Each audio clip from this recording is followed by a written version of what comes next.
In the heart of a small, forgotten village, whispers had begun to spread like wildfire. It wasn't about a scandal nor about a tragedy, it was about her. People spoke her name with a mix of awe and urgency, as though she was the answer to every unspoken wish. Farmers paused their plowing to gossip. Shopkeepers leaned over counters to trade stories, and children listened wide-eyed, wondering why every villager desperately wanted her. She wasn't born in the village, and perhaps that made her all the more intriguing. One day, she appeared at the edge of the road, a small bag over her shoulder, a quiet smile on her lips. Nobody knew where she had come from, but something about her presence felt different, almost magical. The first thing they noticed was her way with people. She had this rare ability to make everyone feel heard, as though no one else in the world mattered in that moment. The grumpy old cobbler who never smiled, she had him laughing like a boy again. The lonely widow down the street, she found her baking pies and humming after years of silence. Rumors started to take root. Some claimed she had healing hands, able to soothe aches no doctor could fix. Others swore she had a mind sharper than anyone's in the village, solving disputes and mending rifts that had lasted decades. Wherever she went, problems seemed to untangle themselves. It wasn't just her kindness. It was her aura, that unshakable calm that followed her. Like the air after a spring rain, people felt better just by being near her, as if the weight they carried wasn't so heavy anymore.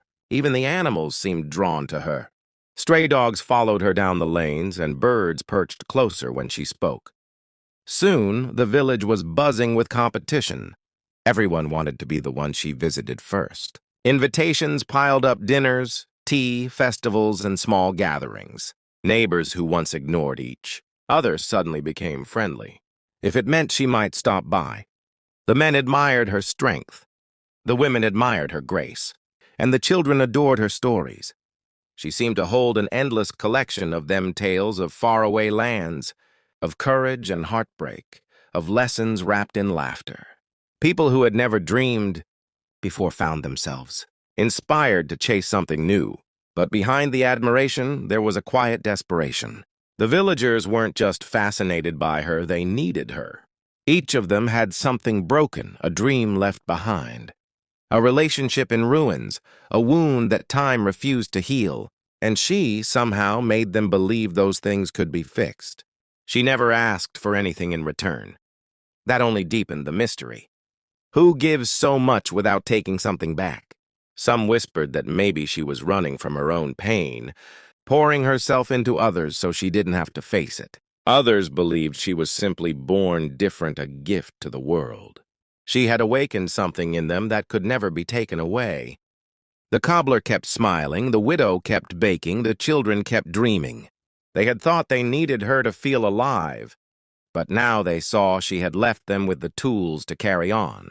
And yet, even with that gift, they still longed for her, because no matter how much she had taught them, no one else could light up the village quite the way she did. Her absence would be felt in every corner, in every laugh, in every story told under the stars. The day she finally left, the villagers lined the road, waving and calling her name. She walked away with that same small bag, that same quiet smile, and a promise that she would never forget them.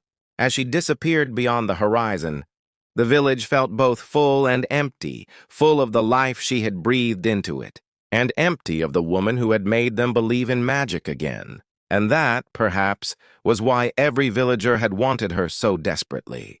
Because she wasn't just a person, she was a spark. And everyone deep down is searching for a spark. Day by day, her influence grew. Festivals became brighter when she was there. Arguments ended before they began, and even the seasons felt softer, as though the village itself knew she had arrived. People who once longed to leave the place now stayed, because life suddenly felt worth living. Still, she remained humble. She never boasted, never demanded attention.